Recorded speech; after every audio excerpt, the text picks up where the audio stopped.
Hi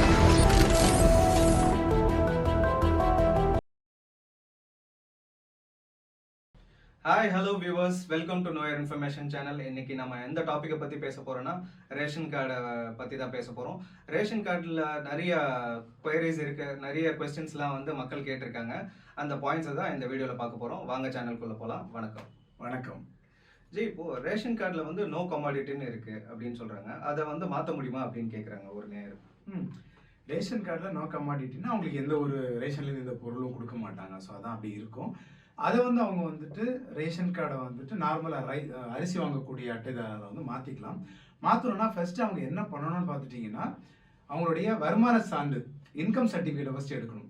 அதன் அடிப்படையில் என்னுடைய வருமானம் இவ்வளோ தான் இருக்குது, அதனால வந்து எனக்கு வந்து அரிசி ரேஷனில் அந்த அரிசி வேணும், அதுக்கான எனக்கு வந்து அரிசி அட்டைதாரராக எனக்கு மாற்றி கொடுங்க அப்படின்னு சொல்லிட்டு அவங்க அப்ளை பண்ணாங்க அப்படின்னா அதை வந்து ப்ராப்பராக வந்து வெரிஃபை பண்ணிவிட்டு ஓகே நீங்கள் அதுக்கு எலிஜிபிள் தான் அப்படின்றத ஐடென்டிஃபை பண்ணினாங்க அப்படின்னா உங்களுக்கு அதை மாற்றி கொடுத்துருவாங்க.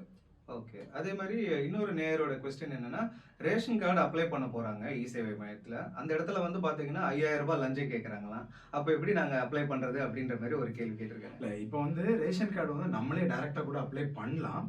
அவர் இ சேவை மையம் நடத்துறாரா இல்லைன்னா கவர்மெண்ட் ஆஃபீஸ்க்கு வந்து புரோக்கர் ஏஜென்சியா இருக்கிறாரா அப்படின்றது தெரியல. இந்த மாதிரி யாராவது லஞ்சம் கேட்டாங்க அப்படின்னா தயவு செய்து லஞ்ச ஒழிப்பு துறையிட்ட மாட்டி கொடுங்க. அவருடைய இ சேவை மையத்துடைய லைசன்ஸ் கேன்சல் ஆயிரும் ஃபர்ஸ்ட். இதை பார்த்துட்டாவது இன்னும் 4 பேர் வந்து இந்த மாதிரி மக்கள் அதாவது புரோக்கர்ஸா செயல்படாமல் இருக்கிறதுக்கான வாய்ப்புகள் இருக்கு. இவங்களே டைரக்டாகவும் அப்ளை பண்ணலாம். எதுக்காக நம்ம இ சேவை ரெக்கமெண்ட் பண்றோம் அப்படின்னு பார்த்துட்டீங்கன்னா இ சேவை மையத்தில் ஒரு மாதம் எவ்வளோ அப்ளிகேஷன்ஸ் வருது, அது எவ்வளோ ப்ராசஸ் பண்ணியிருக்காங்கன்னு எவ்ரி மந்த்தும் வந்து மாவட்ட ஆட்சியர் அலுவலகத்தில் வந்து ஒரு ரிவ்யூ வைப்பாங்க. ஸோ அதனால அதுக்கு வந்து அவங்க அந்த ரிவ்யூ வந்து அவங்க அப்டேட் பண்ணணும். இப்போ நீங்கள் வந்து டைரெக்டாக அப்ளை பண்ணீங்கன்னா அதோட ரிவ்யூ அவங்க கொடுக்க வேண்டிய அவசியம் இருக்காது. உங்களுக்கும் வந்து ஸ்டேட்டஸ் பெருசாக செக் பண்ண முடியாது. ஆனால் இ சேவை மையத்தில் நீங்கள் அப்ளை பண்ணீங்கன்னா உங்களோட ஸ்டேட்டஸ் செக் பண்ணிக்கலாம் என்ன ஸ்டேட்டஸில் இருக்குது அப்படின்னு. அதனால தான் நம்ம ரெக்கமெண்ட் பண்ணுறோம். அந்த மாதிரி யாராவது ஒரு ஊரில் வந்து பார்த்துட்டிங்கன்னா ஒரே இ சேவை மட்டும் இருக்காது, ஒரு சில இ சேவை இருக்கும், இல்லை பக்கத்து ஊரில் கூட நீங்கள் போய் அப்ளை பண்ணிக்கலாம். ஆனால் இந்த மாதிரி லஞ்சம் கேட்குறவங்களுக்கு தயவு செய்து நீங்கள் மாட்டி விடுங்க. அப்போ தான் இன்னொருத்தர் வந்து லஞ்சம் கேட்காம இருப்பாங்க அப்படின்றத என்னுடைய இது. ஓகே. ஸோ அடுத்த நேயரோட கேள்வி என்னன்னா, ரேஷன் கார்டு அப்ளை பண்ண ஃபீல்டு வெரிஃபிகேஷன் வருவாங்களா அப்படின்ற மாதிரி கேட்குறாங்க. நீங்கள் ரேஷன் கார்டு அப்ளை பண்ணினீங்க அப்படின்னா ஃபீல்டு வெரிஃபிகேஷன் வந்து தான் உங்களுக்கு ரேஷன் கார்டு தரணும். அதுதான் ப்ரொசீஜர். ஓகேங்களா? இவங்க வீடு இருக்கா, இவங்க தனி குடித்தனமா தான் இருக்காங்களா அப்படின்றத பார்த்துட்டு இல்லை என்ன நடக்கும் அப்படின்னா காந்தி தாத்தா வந்து கொஞ்சம் பெருசாக சிரிச்சாருன்னா யாரும் வரமாட்டாங்க. கண்டிப்பாக அவரை வந்து நம்ம சிரிக்காம அவரை மறைச்சு வச்சுட்டோம் அப்படின்னா கண்டிப்பாக ஃபீல்டு வெரிஃபிகேஷன் வருவாங்க. ஆனால் இதுதான் ப்ரொசீஜர். ஃபீல்டு வெரிஃபிகேஷன் வந்து தான் உங்களுக்கு வந்து ரேஷன் கார்டு வந்து ரெக்கமெண்ட் பண்ணணும். ஓகே. அதே மாதிரி ரேஷன் கார்டு அப்ளை பண்ணி ரிஜெக்ட் ஆயிடுச்சு, அதை மீண்டும் அப்ளை பண்ண முடியுமா அப்படின்னு கேட்குறாங்க. நீங்கள் ஒரு டைம் அப்ளை பண்ணுறீங்கன்னா அது ஏதோ ஒரு ரீசன் இருக்கும், அந்த ரீசனுக்காக ரிஜெக்ட் பண்ணியிருப்பாங்க. பர்பஸ்ஃபுல்லாக நீங்கள் ரிஜெக்ட் பண்ணால் கூட நீங்கள் வந்து ஆர்டிஐ ஃபைல் பண்ணி நீங்கள் வந்து திரும்ப ரேஷன் கார்டு வாங்கிக்கலாம். அது எத்தனை தடவை அவங்க ரிஜெக்ட் பண்ணாலும் நீங்கள் எத்தனை தடவை வேணாலும் ரீஅப்ளை பண்ணலாம், நமக்கு ப்ராப்ளம் கிடையாது. ஓகே.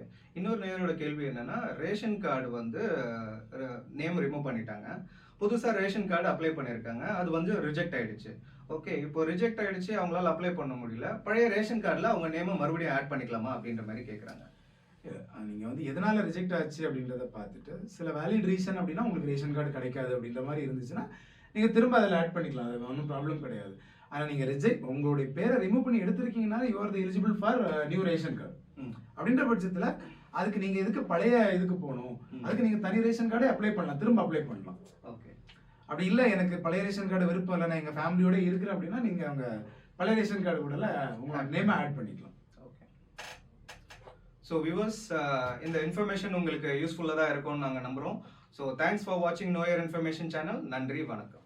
வணக்கம்.